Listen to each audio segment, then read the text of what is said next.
আমাদেরকে দাবায় রাখতে পারবে না।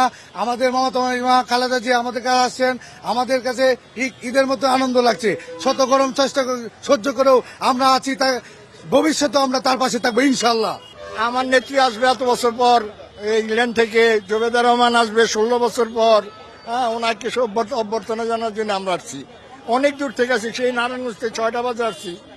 দীর্ঘ 17 বছর আপসীর নেত্রী অন্যায়ের সাথে কখনো সে আপোষ করেন নাই।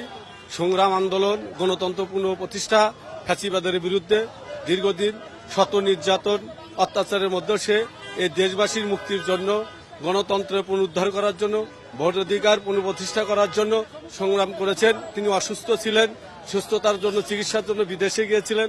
আজকে দীর্ঘদিন পরে সে আসছে। আজকে আমি এই দলের আদর্শ বিজয় আজকে অতি উৎসাহিত, আনন্দ এবং ভালোবাসার তাগিদেই আজকে আমরা এখানে এসেছি। উনি সবসময় আপোষ করার চেষ্টা করেন নাই অন্যায়ের সাথে, যেটা বিগত 17 বছর উনাকে যেভাবে নির্যাতন করা হয়েছে ওনার সন্তানদের, এবং আমাদের আপনারা জানেন যে কোকো ভাই এই নির্যাতনের কারণে সে মারা গেছে, এবং আমাদের তারেক রহমান সে দেশ ছাড়তে বাধ্য হয়েছে শুধু বেঁচে থাকার জন্য। এখন উনি আলহামদুলিল্লাহ মোটামুটি ভালো আছেন। আর উনি অসুস্থ অবস্থায় যে নির্যাতন হয়েছেন, জেল খেটেছেন। জেনেক্সে শিফট করো, লাইফকে লিফট করো। ম্যাডাম তো আপোষই করেন নাই। বিএনপির একজন নেতাকর্মীও দল ছেড়ে অন্যদিকে যায় নাই। এই দেশে হাত করা পরে মায়ের জানাজা পড়তে হয়েছে, এই দেশে ডান্ডা পরি পরে বাবার জানাজা পড়তে হয়েছে।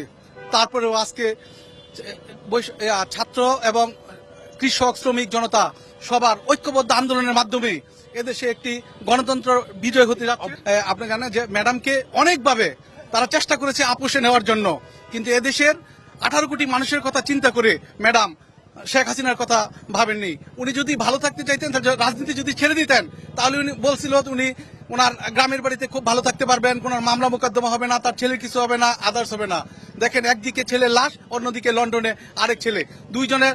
তারপরেও উনি আপোষ করেননি। আমরা চাচ্ছি খুব অল্প সময়ের মধ্যে একটি নির্দলীয় নিরপেক্ষ সরকারের অধীনে একটি নির্বাচন হোক। আলহামদুলিল্লাহ, আল্লাহর অশেষ মেহেরবানিতে আমাদের প্রিয় দেশ নেত্রী দেশে আসতেছেন সুস্থ হয়ে, এবং তার 2 পুত্রবধূকে নিয়ে আমাদের মনের কষ্ট দূর হয়ে যাচ্ছে।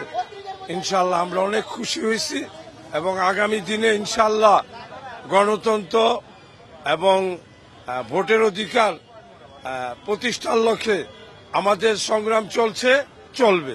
অবশ্যই দেশবাসীর দোয়া এবং আল্লাহ তাআলার অশেষ রহমত, উনি সুস্থ হয়ে অনেকটাই সুস্থ, এবং দেশের প্রতি তো অনেক একটা দায়বদ্ধতা আছে।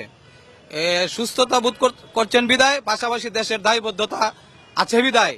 উনি তো আপনারা জানেন, এই দেশের মানুষ জানে, প্রত্যেকটা গণতান্ত্রিক আন্দোলনেরই শহীদ রাষ্ট্রপতি জিয়া রহমানের গড়া দল বাংলাদেশ জাতীয়তাবাদী দল তথা দেশনেত্রী বেগম খালেদা জিয়ার অগ্রণী ভূমিকা ছিলেন, সবসময় ছিলেন, আগামীতেও থাকবে।